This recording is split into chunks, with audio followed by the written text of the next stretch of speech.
One more week left in the regular season as the Ball State Cardinals take on the Miami Redhawks. I'm Roen Elbert, that's Max Gillie, and welcome to the Cardinal Kickoff. Max, only 1 week left. Man, it's sad. It is sad, but it has been a interesting season. There have been a lot of highlights, and even though this Toledo game, which we will discuss, may not have gone the way the Cardinals wanted, just overall, it's been a impressive first year for Coach U. Oh, for sure. For one, to even improve to even one more win than the year prior. For a first-year head coach, that is big. But let's talk about this matchup against Toledo. Had the Cardinals won, they could be fighting for a bowl game spot this week. It did not happen, though. The Cardinals out of contention for a bowl game with that 38-9 loss to Toledo. What were your biggest takeaways? My biggest takeaway to start out with was just the changes from the first half to the second half. In the first half, the Cardinals offensively, they really struggled. And, I mean, there was this statistic out there that Ty Robinson had more passing yards than Kyle Kelly. This is not to be a dig on him at all. That's just how the numbers went. So, Toledo scored 24 unanswered points early on. It was a rough first half. But in the second half, Cardinals improved. Defense really impressed me. There were some big plays from Ball State's defense. If you want to have some takeaways from some positives, I'd say the biggest positive were the defensive stops from Ball State. I think overall it was a tale of two halves where Ball State, they looked like a completely different team in half number two, but it got to a point where they dug themselves in such a deep hole in the first half that it was probably too little too late. Oh, 100%. I mean, and we can always play the what-if game.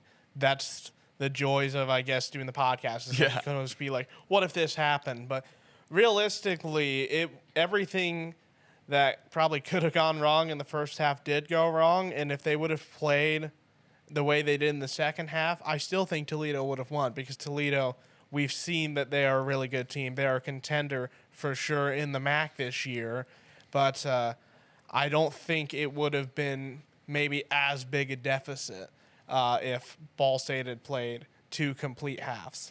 I think we all knew it was going to be an uphill climb going into this game just because Toledo, they're in contention to make the MAC championship. And Ball State's well out of that picture. But you were hoping for maybe a little bit more, especially in that first half. And I think we got what we expected from the Cardinals in the second half. But like I said earlier, maybe too little too late. And one of the things that went in Toledo's favor that I noticed watching the broadcast, the statistic is they had about 15,000 people at that stadium. It was a well-attended game for the MAC, so that is a hard environment to play in when you have that much support for the home team. Yeah, Ball State, they played in tough environments. I mean, playing at Auburn on their home opener, like, that's tough. I don't know how much Toledo compares to that. But in the MAC, especially November, both teams playing meaningful football, it has that impact. Yeah, and the big thing is it looked like that was just a good atmosphere, so congratulations to everyone from Toledo. Having a great atmosphere there. But the biggest thing here for Ball State, they're going to be frustrated about this loss, and you can always hear from Coach. They play week by week, so it'll be interesting to see what Ball State team we're going to get to see against Miami. I'm intrigued to hear what Coach Uremovich had to say to the media on Monday. All right, excited to play a good opponent this week. I've known Coach Martin for over 20 years. He actually helped us out when I was at St. Francis a long time ago. He was at Grand Valley. We brought our staff up there for a couple days, spent some time with them. They're one of the best coach teams, most sound, disciplined teams in the country. Obviously, they were in the championship game last year. They're fighting to get in there this year. They really don't have many weaknesses offensively. I know they lost their quarterback, but the guys have stepped in and done a nice job for them. They got two really big physical running backs, good receivers, good on the offensive line. And then defensively, they have good players at every level. Their D-line's really active. physical. They got length in the secondary, so it'd be a good opportunity for us to go on the road, play a good opponent. We treat every week 1 week at a time, like I've been saying all year, but it is something I talked about with the team. This is our last game together as a group, and seniors leave, and with the portal and everything that goes into college football, these guys have put a lot of work in from the time we got here in December, to off-season workouts, the spring ball. They've done everything we've asked of them. The seniors have been great, and we really want to get a win as the last time together as a group. So it's something we did talk about, and something I'll bring up throughout the week. It's our last chance to go play a game together. I haven't talked to him much about it other than on Sunday, so I'm sure throughout the course of the week I'll have some conversations with those guys about that. But there's no doubt it's going to be on their mind. A lot of them, it's the last time they'll ever play. Some of them will try to play in the NFL. Some of them might make it. Some of them might not get an opportunity to put a helmet on again. So you want them to have a great memory in their last game, and you want them to be able to, maybe reminisce a little bit on some of the things, but it's very similar to senior day. Once we kick the ball off, we have to go play football. Great stuff from Coach Uremovich. Now, Max, with looking at the MAC standings right now, obviously Ball State out of the picture when it comes to making the MAC championship and making a bowl game for that matter. What do they have to play for against Miami? Well, one thing Ball State has to play for against Miami, it's the rivalry game. The Redbird rivalry trophy is on the line. But also for Miami, they are 5-2, and with the MAC being so competitive, where you have Western Michigan at 6-1, and CMU, Ohio, Toledo, and Miami all being 5-2, it's a must-win scenario for the Redhawks if they want to be competing in the MAC championship. And Ball State would love nothing more than to be able to not only end the season with a win, but then to also prevent Miami from making a MAC championship. It's all about rivalry week, right? Because, you got the game happening this week between Michigan and Ohio State. You got Florida, Florida State. You got all these big rivalry games. Then you also got the Redbird rivalry between Ball State and Miami clumped in there. Turn me up for that one. When you look at the biggest rivalry, you could be looking at IU Purdue, but no. America needs to be watching Ball State versus Miami. Indeed, because Miami, they have a lot to play for sure. And it's not just that. All they've been through, quarterback DeQuan Finn leaving the team mid-season to prepare for the NFL draft after 7 years in college. That was a big shock. And they've been able to play pretty well without him the last couple of games. Yeah, and that's just adversity that teams will have to deal with. And, for Miami, you can understandably be maybe frustrated that your quarterback has decided to leave. But if he has the opportunity to play at the next level, good for him. That would be great for the MAC to have more representation professionally. But it's just going to be a really fun one. And Miami, they want to end the year off right. They want to be competing for a MAC title game. But the big thing is, anytime Ball State and Miami play, it always feels like there's stakes. A couple years ago, there was the conversation that, hey, it was for the chance to play in the Bahamas Bowl. Last season, it was midweek action. It was a better game than people probably would have expected. So I think it's going to be a really fun one. I remember last year, Ball State, Miami, election night, midweek action. I'm down working with Tupelo Honey. I'm down the field as the Parab operator. And if you remember, there was a downpour, and I forgot my jacket that day. That was a rough night for Roen Elbert. And listen, that is just quintessential midweek action. I feel like midweek action, maybe outside of the Ohio game, hasn't seen the elements as much as it has in years past, but that was quintessential action. It's rain. It's a Tuesday night under the lights. That makes it a whole lot of fun. Let's address the elephant in the room, though. You were inside, completely dry during that time period. I don't think you realize how fortunate you were. No, I was definitely grateful again to be up there with the ESPN crew as their stage manager. But I did feel bad for all of you guys down there. Oh, man, yeah. I'm just going back to the dorm that night, take a hot shower after. But it's memories like that Maction will always provide, and Ball State, they have one last shot to do it against Miami. And just going back on the memories of Maction real quick, that is one of the reasons why we love this conference so much. It gives opportunities for your institution to be playing on national TV. We mentioned in the preview that, hey, every kid wants to play on ESPN when they're a kid. So I'm just grateful for the fact that, hey, we get to have Maction year after year on national television. And a guy that really knows a lot about Maction, who's worked with Ball State for quite some time, it's Dane Massey, a student videographer. We caught up with him earlier. Back in the BetCM Ross SportsLink studios with more Cardinal Kickoff. Joining us in the studio today, a student videographer working directly with Ball State football, Dane Massey. How you doing, my friend? I'm doing all right, Roen. I'm excited to be here and excited to get rolling. Oh, for sure. And just with your job, what are some of the perks of it? I think with my job, first of all, I love my job because we get to work practices, game days, and really anything in between. And it really is, it gives you a backhand look or a backhand experience as to how operations works, how practices look, and basically everything in between. It's really awesome to just go out and do the things that we do. We get to plan for shoots, plan for recruitment stuff, and it's been a really good experience for the last 2 years. And then I want to focus on game day specifically. We can focus maybe first on home and then go away. So what does a game day, or rather a game week, look like for you? Yeah, it really, again, you said it, home and away. It really depends on, we prepare for a lot of things. So we would all meet in an office or wherever, and we would kind of go over the game plan as to what we're going to do content-wise, what content we want to get pregame, what content we want to get postgame, what content we want to get in-game.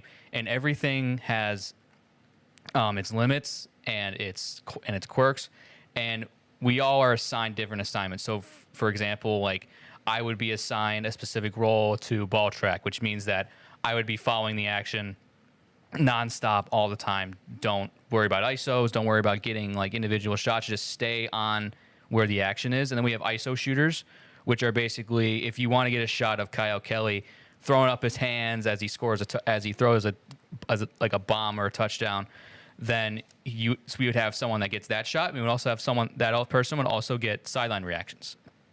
So basically they would get like, if they're coming off the field after a touchdown. So basically if they're coming off the field for a touchdown, we would get that reaction. And then we would also get the celebrations and the coaches high-fiving players, and even players high-fiving players. There was a shot that I got a long time, like not that long ago, where I was just following Keon. I believe it was after a run out, and it was just him following him along the bench side, and that was probably one of the coolest shots I've ever gotten. Hey, your journey I always find really interesting because you really didn't start when you got to college in the videography realm. Just explain how that went down. Yeah, so I came here wanting to be a talent guy, and what I wanted to do at first was to be like Adam Schefter. So I wanted to be an inside reporter. I wanted to be more of that on-air insider kind of personality, and the more I started to do the talent stuff and get into it, the more I just wasn't comfortable doing it. Color-wise, I was fine with, but like it was the play-by-play. I would get so nervous before a game, and I know it's natural to do that, but for me, it was just like I was in my own head a lot, and so I just stopped doing them because I'm like, I'm not really cut out for this. So then I got into more features. Now with SportsLink, I got into more feature storytelling and all this other stuff. And it's really when I got into that kind of field as to when I started to really get to know the behind the scenes stuff, behind the camera stuff. And the thing I wanted to do was just to have a sort of connection and tell stories with these athletes and all this other stuff that we do here. And I fell in love with that. And didn't really shoot a lot of highlights because I was shooting on a Nikon D5600, if anybody knows what that is, which is not compared to the equipment that we have, it's not a good camera.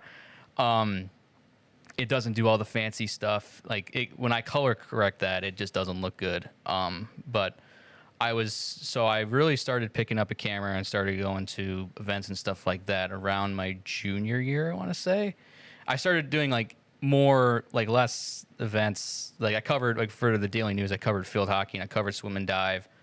I covered MAC championships. So I've pretty much done everything around here. Like in terms of student media, I've done both the journalism side and the more feature storytelling, multimedia side of things. So I've really gotten a good engagement and sort of good what's the word I'm looking for? There's a word I'm looking for here.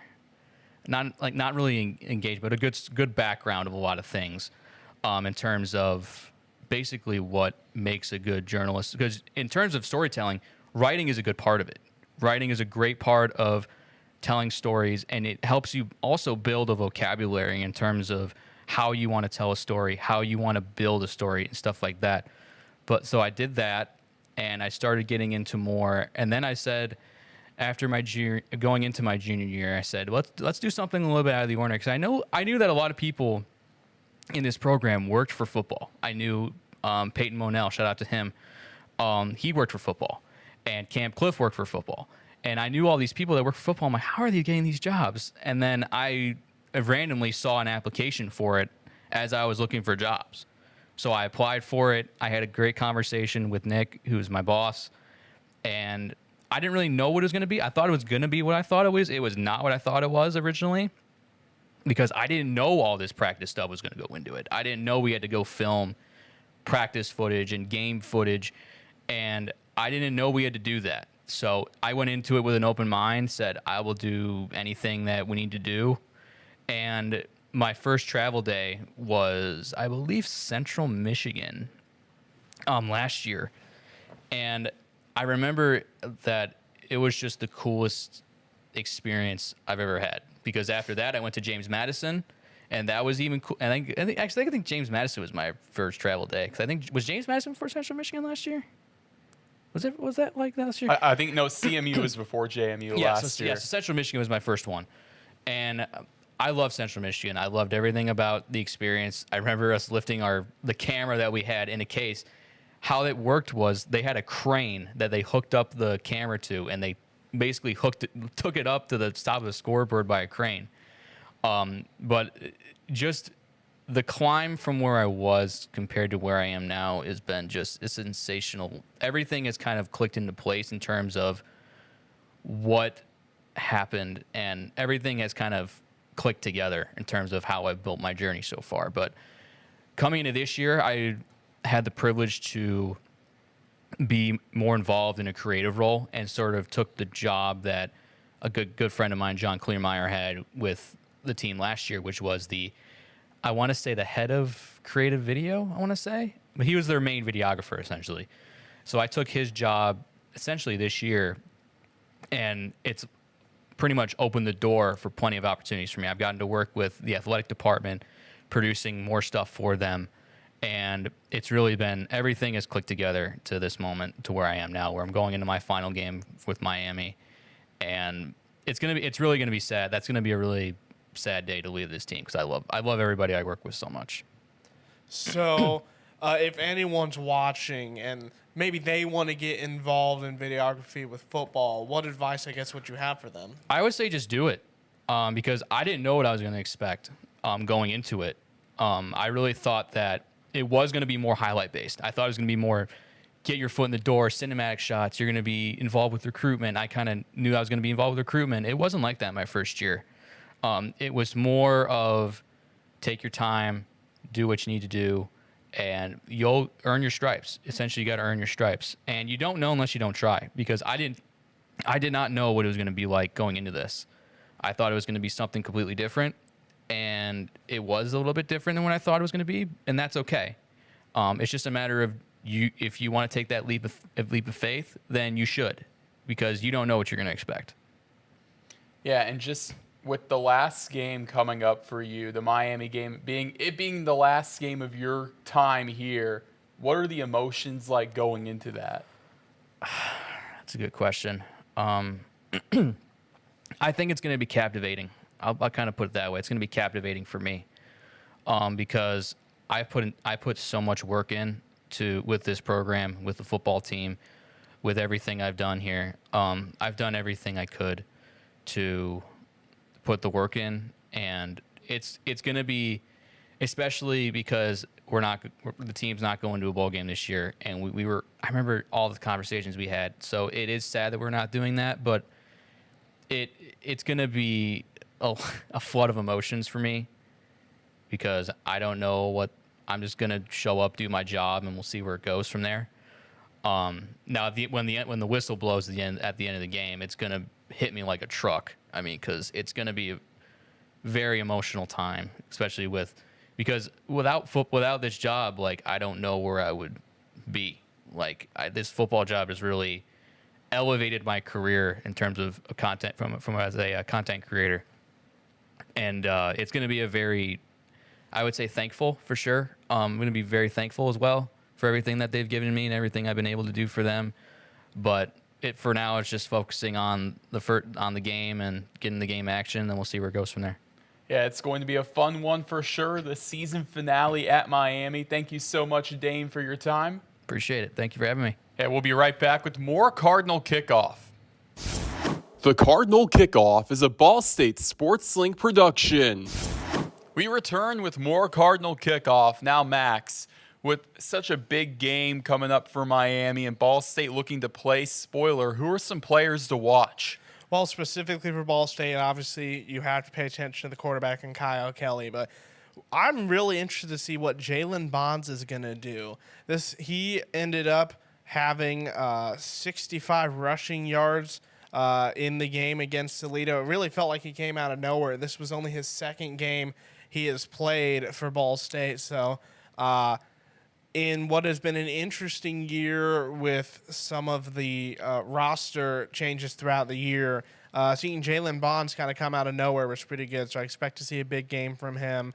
Expect to see TJ Horton get a lot of carries. But the big thing is defensively, I just think Ball State is going to continue to play well. They've been doing good all year long. For the seniors, they want to end the year off right. I expect a big day from Ball State defensively. I'm glad you brought up Jalen Bonds. I remember the Eastern Michigan game is where he made his quote-unquote debut really in the run game. As a true freshman, I've been really impressed by him. He really kind of took the full stage in the last matchup against Toledo.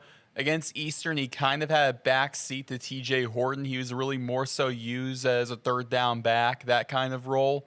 But, man, Jalen Bonds, we're looking at a guy who maybe has a really bright future with this program. I mean, how often can you say that you have a true freshman getting to play quality minutes this late into the year? This is a good opportunity for him. And the thing is, he was presented an opportunity, and he didn't struggle. In fact, he thrived. So this is exactly what I think the coaching staff loves to see because, hey, it is the end of the season. Ball State still wants to play to get the win, but they're going to be graduating some very talented seniors, and you want to know who's the next man up. And in this case for Ball State, it's probably going to be Jalen Bonds. Oh, for sure, but you also have to think about Quay Ashley still has eligibility left. You could have him back next year. TJ Horton, he's in the picture still. Then also another guy that we haven't seen that we'd love to see down the line, Jalen Alexander as well. So there are some great options at that running back position that Jalen Bonds is really right in the thick of it for.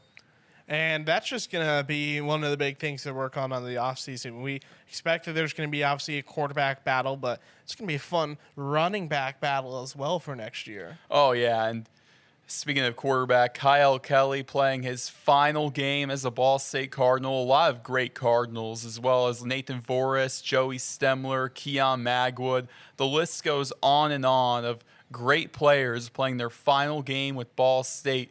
Just what do you think it means to them, even though in a matchup where the bowl game, it's out of the picture, for them to just have one last chance to play Division I football? What does it mean to them? I think it means everything to them because for most of these guys, it's probably going to be the last time to get to put the pads on. And, it's a big deal for their families as well. I mean, these are kids that have been working from Pee Wee football all the way up. They made it to the top of the Division I ladder, and everyone wants to end their career on a high note for sure. So specifically for the seniors, they're going to try and do everything in their power to get a final win. Oh, indeed they will. We're not done yet. One more week left in this season. This Saturday, the Ball State Cardinals take on the Miami Redhawks in the season finale. I'm Roen Elbert. That's Max Gillie. We'll see you next week for our season finale. The Cardinal Kickoff is a Ball State Sports Link production.